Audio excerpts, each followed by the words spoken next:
It's July 1st, 2021. Messi is fully focused with the Argentinian national team, representing his country in the Copa America. The squad is waiting to see who they'll face in the quarterfinals, with Ecuador looking likely to be their next opponent. But that exact same day also marked something massive off the pitch: the expiration of Messi's 3-year contract with Barcelona. For the first time in his professional career, Messi was officially a free agent. That meant he could sign for any club in the world as long as they were willing to meet his demands and cover his wages. But more importantly, any club looking to sign him wouldn't have to pay Barcelona a single euro in transfer fees. Messi was completely out of contract, meaning it was just down to wages, bonuses, and convincing him to join. For about a month, it looked like Messi was staying at Barcelona.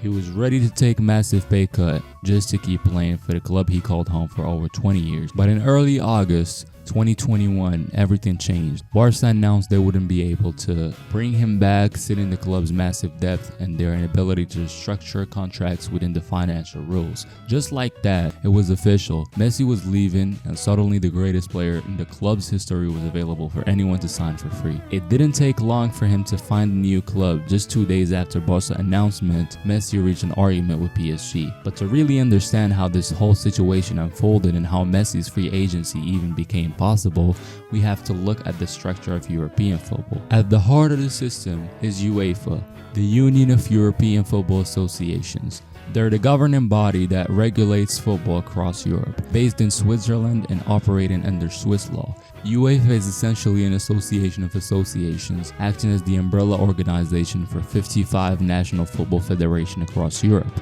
UEFA is also one of 6 continental confederations that work directly with FIFA to oversee and enforce the rules and regulations that govern all aspects of football within Europe, from competitions to player contracts and transfers. These powers include, but aren't limited to, setting the rules of the game itself, what happened on the pitch, but also everything off of it. UEFA plays a key role in regulating how players can transfer from one club to another, the rules around the players' contracts, dispute resolutions, and even players' eligibility for competitions. In short, UEFA has a significant control over how European football operates both on and off the field.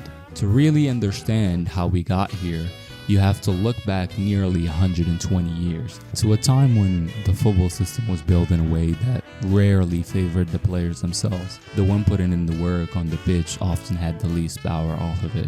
During the Industrial Revolution, especially in Great Britain, working conditions were slowly improved and people started having more free time for recreation. In Victorian England, sports were seen as a way to promote discipline, teamwork, and what they called muscular Christianity, basically building strong bodies and strong character. As this free time grew, so did the popularity of organized sports. Some saw an opportunity and started charging admissions to these games, turning what was once casual recreation into something bigger. In England, that sport was football. It was the working class men who really drove the professional side of the game forward. In 1863, they came together to establish the Football Association, better known today as the FA. That moment marked the birth of organized football, and it quickly spread beyond England, making its way across Europe. Football became known as the people's game, built by the working class for the working class. But as it grew, so did the rules, restrictions, and systems that often kept the players locked into unfair contracts. The transfer system was a big issue.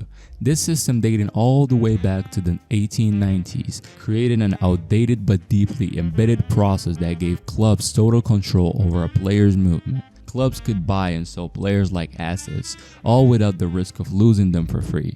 The key part of this system was the transfer fee, a sum of money exchanged between 2 clubs when a player switched teams. From the club's perspective, this was seen as necessary, especially for smaller teams holding onto their top talent until the right offer came along, allowed them to maximize their profits. When they eventually sold a player, the money could be used to replace him or to cover debts, which kept those clubs afloat. But for those players, especially those at bigger clubs who didn't necessarily need the cash boost, there were very few options. Without mechanisms for free agency, players had little control over where they played or how their career progressed. They could be tied to clubs indefinitely with limited say in their own futures. One of the earliest legal challenges to this unfair system came from a player named Herbert Kingabi and his dispute with Aston Villa. At the time, the English Football League had a strict registration system in place. If a player wanted to move to a new club after his contract ended, he couldn't just pack his bags and leave. He needed permission from his old club to make that move. Kingaby was a professional footballer bouncing between clubs, found himself at the center of this fight. He was sold to Aston Villa, one of the bigger and more powerful clubs in English football at the time, for £300 and his wages £4 a week. But Aston Villa quickly had second thoughts. Just 2 months after signing Kingaby, they regretted the deal and tried to offload him back to his former club, Clapton Orient, for half the price, £150. The problem, Clapton Orient, like many smaller clubs back then, were struggling financially and couldn't afford to take him back at that price. Meanwhile, Aston Villa wasn't willing to take a financial hit by simply letting Kingaby walk away free. They wanted to recoup their investment, or at least avoid losing money, which left Kingaby stuck in a difficult position. Because of the retain and transfer system in place at the time, Villa was allowed to keep Kingaby on their retained players list, even though they had no plans to offer him a new contract. Essentially, he was frozen out. Despite not receiving a salary or being part of the squad, Kingaby couldn't sign with any other English league club as long as Villa retained his registration. His only option: look for opportunities outside the English Football League structure. Kingaby believed he had found a loophole when he joined Fulham, a club that competed in the Southern League, a separate competition not yet bound by the English League's strict transfer and registration rules. But the Southern League and the English League soon struck an argument to honor each other's players' registration and transfer systems. That closed the loophole for good. Under the new arrangement, Kingaby's rights were effectively handed back to Aston Villa, unless Villa agreed to transfer him elsewhere. Villa saw an opportunity to profit. They set Kingaby's transfer fee at £350, not only more than Leyton Orient, his former club, could afford, but also significantly higher than his realistic market value. Frustrated with no other options, Kingaby decided to take legal action. He filed a lawsuit against Aston Villa, claiming that the system was an unlawful restraint of trade, arguing that it unfairly restricted his ability to work and earn a living as a footballer. In court, Kingaby's legal team focused on Aston Villa's intentions, accusing the club of acting maliciously towards Kingaby. The case sought damages for breach of contract, conspiracy, and requested an injunction to block Villa's actions. But because the core structure of the retain and transfer system wasn't directly challenged, the court operated under the assumption that the system was perfectly legal. From that point of view, Villa hadn't done anything wrong by demanding a transfer fee. The court ruled that the club was within its right to retain Kingaby's restrictions and seek compensation. Villa's motives, whether fair or spiteful, didn't matter. The judge made it clear no amount of bad intention could make a lawful act illegal. Fast forward 50 years after the Kingaby's case, and the English courts were once again forced to confront the retain and transfer system, this time in the landmark case of East Ham and Newcastle United. In April 1960, George Eastham, a talented player at Newcastle United, grew increasingly frustrated with the club. He had made several requests to be released from his contract, all of which were denied. Feeling trapped and powerless, Eastham made the bold decision to step away from football entirely. But the story didn't end there. The players' union, recognizing the bigger issue at stake, urged Eastham to take his case to court in order to challenge the very foundation of the retain and transfer system. Sensing the legal storm brewing, Newcastle United eventually agreed to transfer Eastham to Arsenal for a fee of £47,000, but even after securing the move, Eastham pressed on with the lawsuit.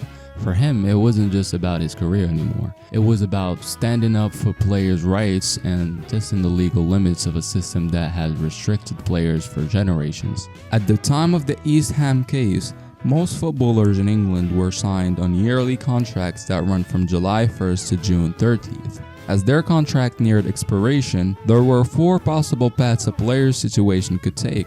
First, the player could simply re-sign with the same club by re-signing any time between April 1st and the first Saturday in May. This was essentially a contract renewal under the same terms. Second, the club could choose to retain the player even on less favorable terms. To do this, they had to send a formal notice between May 1st and June 1st laying out the new contract terms. If the Football Association believed the offer was unreasonably low, it had the power to reject the retention.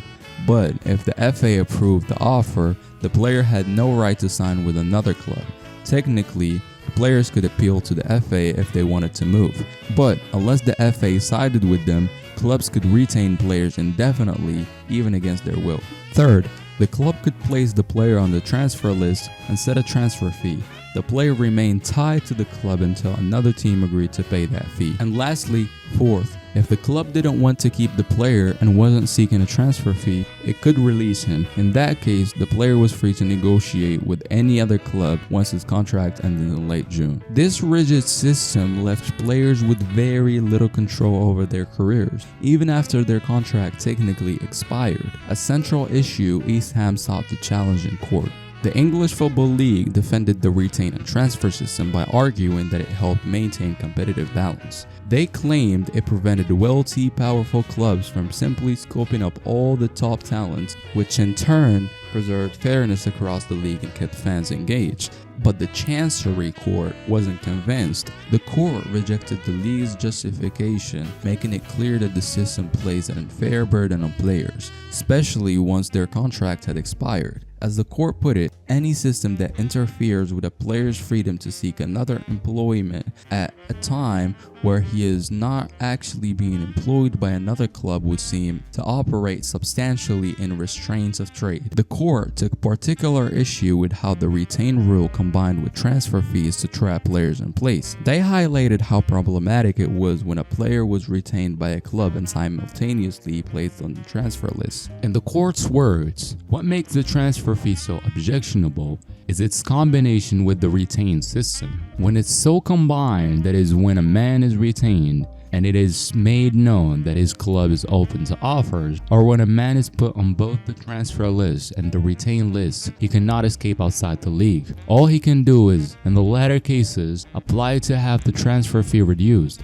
But even if it is reduced, no club in the league may pay it, and yet he cannot go outside. In simpler terms, the player was stuck. Not only could no club within the league sign him unless they paid the set fee, but he also couldn't leave the league system entirely, making it nearly impossible for him to continue his career on his own terms. Although the East Ham case led to the removal of the retained element from the old transfer system, much of the overall structure remained untouched until the Bosman ruling decades later. Still, the decision brought some important improvements for the players. Under the new rules that followed, it became easier for players to leave clubs once their contracts expired. If a player was not placed on the transfer list and wasn't wanted by the club, he would automatically become a free agent, free to sign with any team without a transfer fee being required. Another key change was that clubs were now required to offer players a new contract with terms no less favorable than their previous deal. This rule gave players more leverage, especially if the club wanted to keep them but under worse conditions.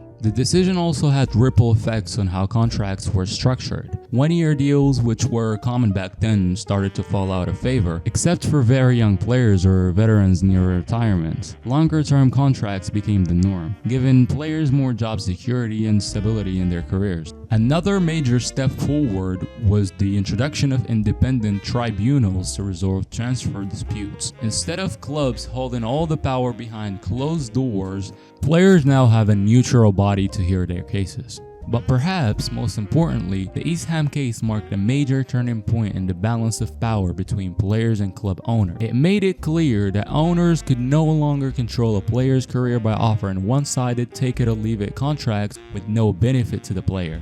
From that point on, players had more agency, more protection, and a stronger voice in the professional game. While the East Ham case brought major changes to the English football system, many other countries across Europe continued operating in their outdated pre-East Ham rules. These systems still heavily favored clubs, limiting player movement and keeping strict transfer restrictions in place even after players' contract has ended. So who exactly is Bosman?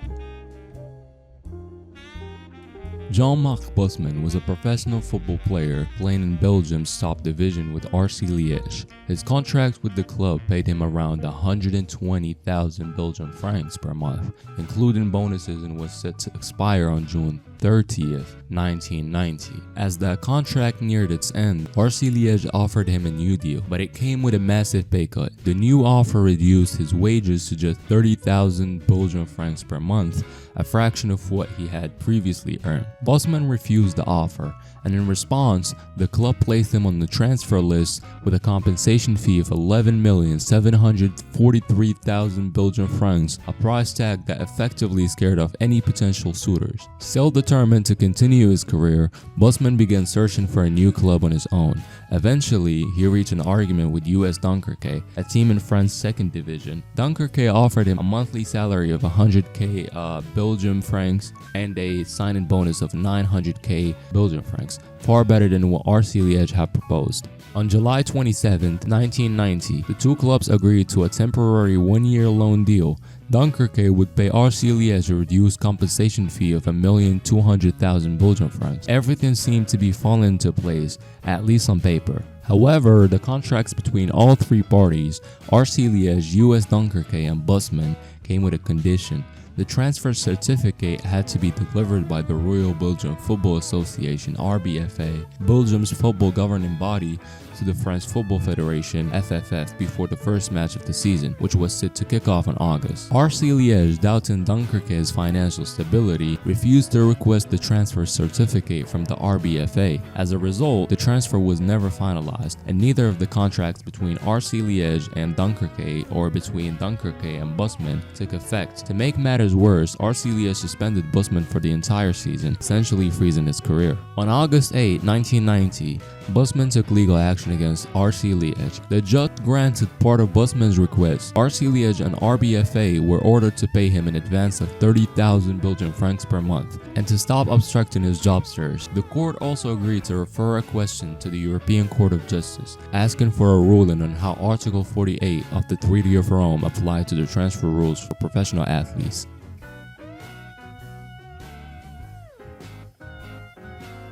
In the meantime, Bosman tried signing with several French clubs, but each deal collapsed. He began to suspect that RC Liège had blackballed him, quietly pressing other European clubs not to sign him. Finally, in June 1992, the Court of First Instance ruled that it had jurisdiction to decide the case. The court found Bosman's claims against RC Liège, RBFA, and UEFA admissible. Bosman was now formally seeking a declaration that the transfer rules and nationality-based restrictions used against him were unlawful, and he was asking the court to penalize the governing bodies in his former club for their rule in derailing his career. After Bosman's initial court win, RC Liège, RBFA, and UEFA appealed, but the Belgian Court of Appeal upheld the decision. The court agreed it had the authority to hear the case and ruled that Bosman's claims were valid and directly challenged the legality of both the transfer rules and the nationality restrictions used in football. The court also argued that these rules could violate European competition laws, specifically Article 85 and 86 of the Treaty of Rome, because they limited player mobility and restricted trades between EU countries. It warned that football associations might be abusing their dominant positions by enforcing such rules. As a result, the Belgian court referred two key questions to the European Court of Justice. First question: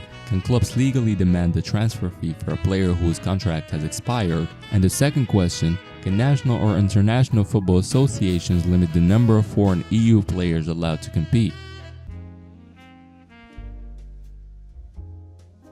In the Bosman case, Advocate General Karl Otto Lenz argued that UEFA's and FIFA's transfer and nationality rules violated EU law, specifically Article 48, which guarantees the free movement of workers. Even though these organizations are based outside the EU, their regulations directly impacted EU players, making them subject to European law. Lenz stated that professional football is undeniably an economic activity. Any restrictions on player movement, such as post-contract transfer fees or nationality quotas, were unlawful. A key target was the 3+2 rule, which allowed clubs to field only 3 foreign players from EU countries plus 2 who had been locally trained. The ECG agreed that this rule was a blatant form of discrimination based on nationality and directly limited a player's right to work in another EU country. The court rejected arguments that such rules were necessary for competitive balance or protecting national identity, emphasizing that EU law prohibits these type of restrictions. Ultimately, the court ruled that both the transfer fee system for out-of-contract players, and the 3+2 rule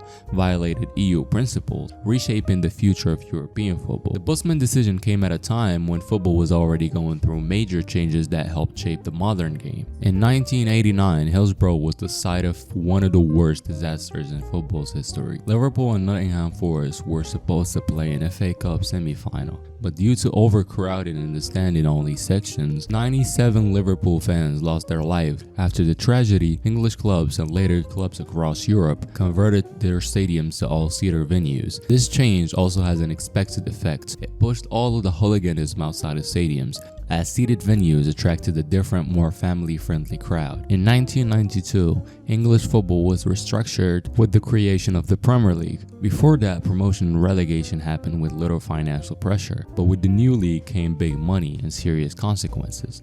The Premier League quickly became the most competitive league in the world and started attracting rich investors who saw clubs as business opportunities. Around the same time, TV companies realized the value of football. Sky Sports paid £304 million in 1992 for the rights to show 60 live games per year over 5 seasons. That cash injection helped the clubs to cover the cost of converting to all-seater stadiums and boosted the game's popularity even further. Until 1995, most players were on short-term year-to-year contracts. The Bosman ruling changed everything by opening the door to free agency. With the 3+2 rule, which limited how many foreign players a club could use, also gone, teams were free to sign talents from across the world. But as New York Times writer Tariq Panja pointed out, free transfers aren't really free. While clubs didn't have to pay transfer fees, players now expected higher wages. As Arsene Wenger once noted, this was the start of player empowerment. Players and their agents gained more control and could now make decisions based on where they wanted to live, the tax situation, club facilities, and whether the team was playing in the Champions League. With more money in the game and more freedom for players, a new power dynamic was born, the 18-month rule. Clubs now had a window to either offer a long-term extension, sell the player before his contract ran out, or the risk of losing him for nothing. This shifted how clubs approached transfers. The market started acting like the stock exchange, with teams spending huge amounts chasing trophies. Fans and the media got obsessed with the transfer window, constantly speculating on new signings. This new era also set the stage for the Premier League clubs to rise up and challenge Manchester United's dominance. With the arrival of free agency and many players hitting the market at once due to the old habit of one-year contracts, clubs were suddenly forced to adapt to a completely new transfer landscape. Those that figured it out quickly and were willing to spend big on high-profile free agents had an early advantage. One of the first clubs to capitalize on this shift was Chelsea. Based in West London, Chelsea had been struggling for decades. They hadn't won a cup since 1970, and throughout the early 90s, they were mostly stuck in the bottom half of the Premier League table. Aside from Russian goalkeeper Dimitri Korin, Chelsea's identity was very much British, from ownership to the players on the pitch. But Bosman changed everything. Suddenly, a wave of elite players became available without transfer fees, and Chelsea made headlines by signing Ruud Gullit from AC Milan. Gullit was a 3-time Serie A champion, 2-time European Cup winner, Euro 1988 champion with the Netherlands, and a Ballon d'Or winner in 1987. His arrival signaled a new era for Chelsea. Soon after, more big international names followed. Vialli from Juventus, Zola from Parma, and Di Matteo from Lazio, all part of Chelsea's new recruitment strategy. Even though Gullit didn't stay past the 1997 season, Chelsea kept doubling down on international talents. The approach hit a milestone on Boxing Day in 1999 when Chelsea fielded a starting lineup with no British players for the first time in English football history. Just a few years later, Chelsea's transformation took another leap when Russian billionaire Roman Abramovich bought the club from Ken Bates in 2003, becoming the Premier League's first foreign owner and kickstarting a new era of massive investment in English football. Roman Abramovich's arrival in the Premier League came at the same time that one of football's greatest minds was reaching his peak.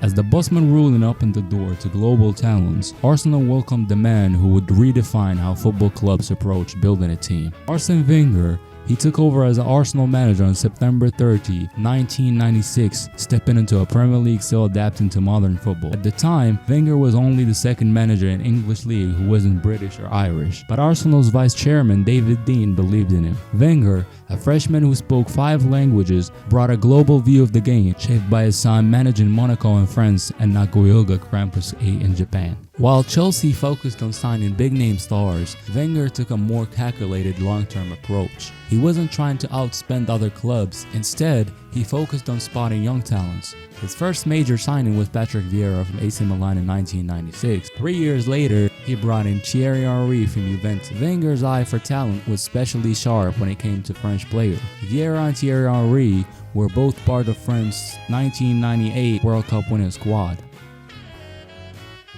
alongside Arsenal midfielder Emmanuel Petit and future signing Robert Pires. As FIFA updated its rules in the early 2000s to make it clear that players out of contract were completely free to sign elsewhere, Wenger continued to thrive. He used the new system to build competitive squads without overspending. During his first 10 years in charge, Arsenal won 3 Premier League titles, 4 FA Cups, and reached the Champions League final, all while sticking to a smart, efficient recruitment strategy that changed how many clubs viewed the transfer market. While Chelsea and Arsenal quickly capitalized on the new Bosman era to attract top talents to London, Spain's giant Real Madrid and Barcelona took some time to develop their transfer strategies. Once they did, the two clubs dominated world football for the next decade. Coming off Champions League wins in 1998 and 2000, Madrid were established kings of Europe. But club president Florentino Perez wanted more, both on and off the pitch. He launched the Galacticos era, breaking transfer records and signing the world's biggest stars, whether they were urgently needed or not. The era began with a 37 million signing of Barcelona's Luis Figo, a controversial move that shocked fans. Perez then spent 46 million on French midfielder Zinedine Zidane in 2001 and another 30 million in Brazilian Ronaldo, who had just won the 2002 World Cup. In 2003, David Beckham joined for Manchester United for 35 million. Real Madrid continued their spending spree with big names like Michael Owen, Robinho, Sergio Ramos, Van Nistelrooy, Higuain, Marcelo, and Fabio Cannavaro joined between 2005 and 2006. Then in 2008 and 2009, stars such as Arjen Robben, Pepe, Schneider, Cristiano Ronaldo, Kaká, Benzema, Xabi Alonso, with Perez spending nearly 195 million in 2009 alone. Perez's strategy had 2 main goals. First, to market Real Madrid globally and attract fans, media, and sponsors. Second, to signal to other clubs that Real Madrid was Europe's top team. By the end, Perez had spent close to £1 billion on superstar players. However, despite the massive spending, Real Madrid won only 9 major trophies from 2000 to 2015. 5 league titles, 2 Champions Leagues, and 2 Copa del Rey trophies. The team often suffered from imbalance, focusing on attacking stars like Zidane, Ronaldo, and Beckham meant losing key defensive players such as club captain Fernando Hierro, Fernando Morientes, Steve McManaman, and Claude Makélélé. Interestingly, when Perez shifted back towards balance by integrating academy talents alongside smart signings, Real Madrid enjoyed their greatest European success in decades. From 2014 to 2018, supported by homegrown players, they won 4 of 5 Champions League titles, including 3 in a row from 2016 to 2018.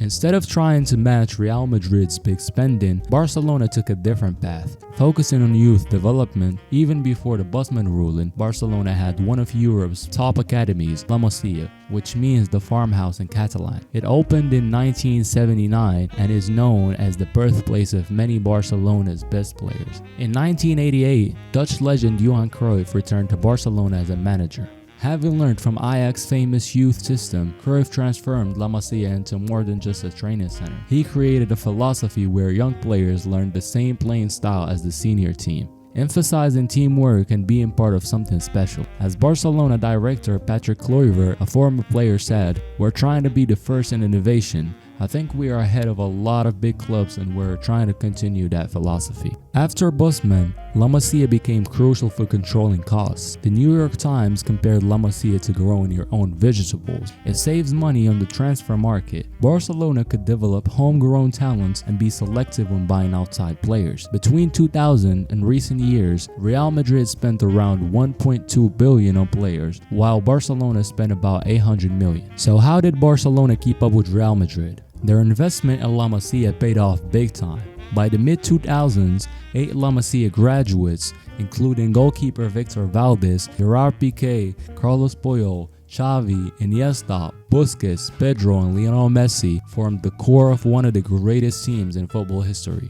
From 2005 to 2015, Barcelona won 4 Champions League titles, 6 La Liga championships, 3 Copa del Rey trophies, 3 UEFA Super Cups, and 3 Club World Cups. Barcelona's peak came between 2009 and 2011. In 2009 alone, they won 6 titles, playing a passing-focused style built around La Masia graduates and developed by manager Pep Guardiola. Guardiola himself was a La Masia product and had coached the youth team before managing the first team. Barcelona added a few key outside players like Samuel Eto'o, Thierry Henry, Dani Alves, and Abidal to complement the core.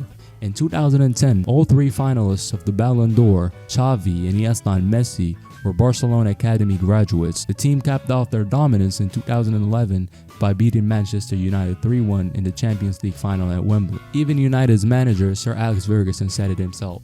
Well, I think that great teams do go in cycles, and the cycle they're in at the moment is the best in Europe, there's no question about that. While Real Madrid's Galactica symbolized big spending in the early 2000s, they were more a symptom than a real problem. Between booming TV deals, ticket sales, and income from Europe competitions and merchandise, European clubs' revenue tripled from 2000 to 2016, reaching $18.5 billion. That sounds like a great news for European football overall. But this number doesn't tell the full story, especially about the European economic crisis and the global financial crash in 2008. During the crisis, big clubs like Portsmouth and English Premier League and Glasgow Rangers in Scotland went into financial trouble. UEFA worried the whole sport in Europe might collapse. Leeds United, a historic club, faced financial ruin after reaching the Champions League semi-finals in early 2000s, but was regulated by 2004 while owing huge debts to players. Debt is common in football, so UEFA introduced the Financial Fair Play (FFP) system to prevent clubs from going bankrupt. In 2009, UEFA found that over half of European clubs were losing money. The goal of FFP was simple and well-meaning: make clubs financially stable and ensure they live within their means. Clubs had to show clear revenue and expenses and couldn't lose more than a set amount over any 3-year period. This was meant to stop clubs from collapsing or disappearing. However, this idea of self-sustainability might be misleading. If debt alone caused clubs to fail, nearly all European clubs would go extinct. Instead, clubs that fail get relegated to lower leagues. The football ecosystem is strong, with loyal fan bases across Europe and the world. Also, as authors Simon Cooper and Stefan Chamaisky point out, football rarely faces government interference, and it is unlikely to be replaced by new technologies because the game hasn't changed much in a century. One big effect of financial fair play rules was that clubs started thinking more like businesses. They cared about making profits just as much as winning games, which sometimes hurt the competitiveness of leagues. For example, among Europe's top 5 leagues, only the Premier League has had more than 3 different champions since FFP began. On the other hand, clubs with very wealthy owners can still overspend to chase trophies, even if it means losing money.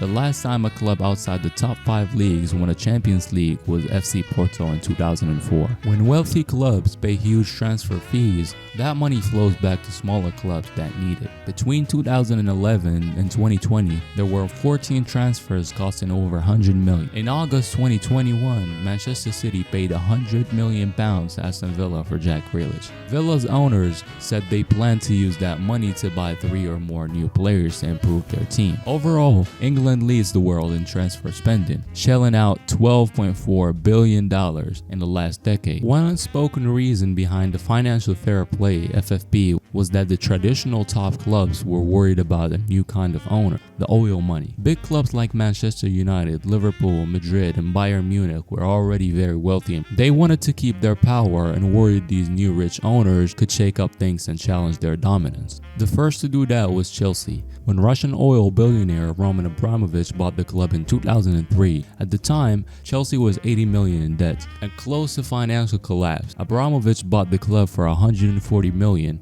quickly cleared the debts and started spending big. He even offered Arsenal nearly £50 million for star Thierry Henry, which surprised Arsenal chairman because that was about 35% of Abramovich's purchase price for Chelsea. Abramovich didn't stop there. In his first 2 years, he spent nearly $320 million in transfers, bringing in top players like Claude Makelele, Crespo, Adrien Muto, and Sebastian Veron. Arsene Wenger called Abramovich spending financial doping because it was unlike anything seen before. But it worked. Chelsea broke the dominance of Manchester United and Arsenal by winning back-to-back Premier League titles in 2004, 2005, and 2005-2006. Since Abramovich's takeover, Chelsea has won 5 Premier League titles, 5 FA Cups, and appeared in 4 Champions League finals, winning in 2012 and 2021. Abramovich's success opened the door for even bigger oil-rich owners to enter football. In 2011, Qatar Sports Investments took control of PSG. Qatar has almost unlimited funds from its oil wealth.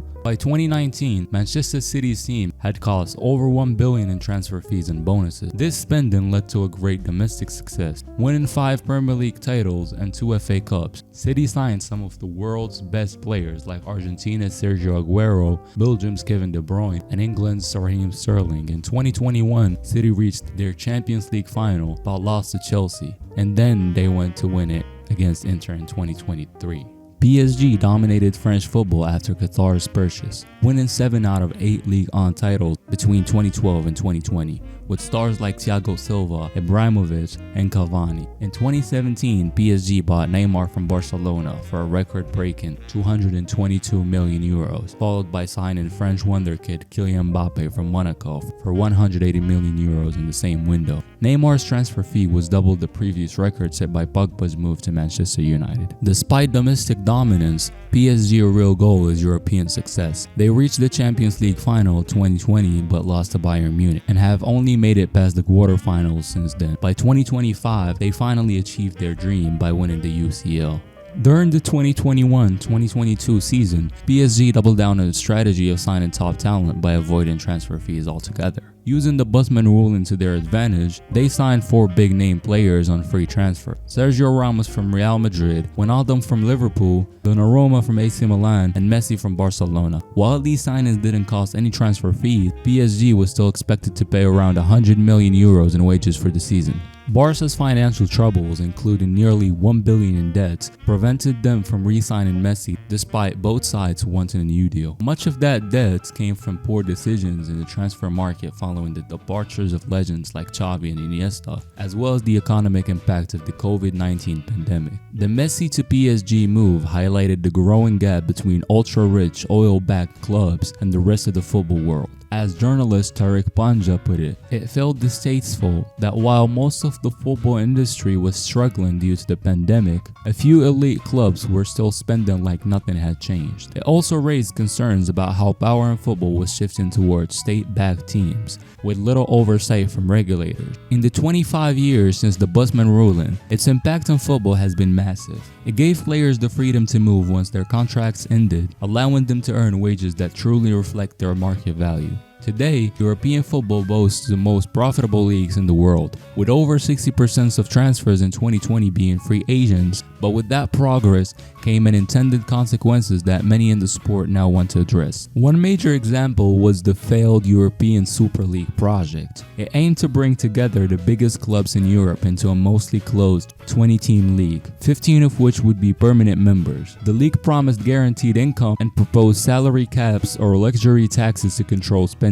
While the project collapsed due to legal concerns and backlash over its lack of relegation or fair competition, some ideas from it like cost controls are gaining traction. UEFA is now looking to adopt a similar system, proposing a cap that would limit clubs to spending 70% of their revenue on wages, replacing financial fair play. But this raises legal questions. Would this type of salary cap or luxury tax violate the Bosman ruling by restricting a player's right to work? And who would benefit from these taxes, smaller clubs, national leagues, or others? Despite these concerns, it's important to recognize the major gains for players since Bosman. They are now more empowered and better paid than ever before. In 2020, 9 players in Europe earned over €24 million, with Messi leading at €126 million. The average Premier League salary was around £2.8 million a year, and those numbers are only going up as new global TV deals like ESPN's $1.4 billion La Liga deal. In short, while the football world debates restraints and fairness, one thing is clear: the Bosman ruling forever changed the game in favor of the players. 25 years after the Bosman ruling, its impact is still felt across every part of European sport. It remains one of the most influential legal decisions in the history of sports law. By eliminating transfer restrictions and the 3+2 nationality rule, the European Court of Justice gave athletes the real freedom to choose where to play and earn wages that reflected their true value. After decades of limited player movement, Bosman sparked a wave of change and put players' empowerment at the heart of the game. Clubs responded in different ways. Some, like Chelsea and Madrid, spent huge amounts of money to build star-studded teams. Others, like Arsenal and Barcelona, focused on strong internal structures and smart recruitment. In the modern era, wealthy state-backed clubs like Manchester City and PSG are combining strategic planning with unlimited financial backing. While critics call it financial doping, it's hard to deny that spending often brings success on and off the pitch. Looking ahead, Bosman's biggest challenge might be political pressure. As players sign massive contracts, some fans and officials are pushing for new financial controls to ensure competitive balance. Even big clubs like Liverpool have floated the idea of cost regulation. While Barcelona's near €1 billion debt shows how hard it is for teams to regulate themselves when chasing trophies. On the other hand, clubs like Arsenal, who follow financial fair play rules, might struggle to keep up with rivals unless they're willing to spend more.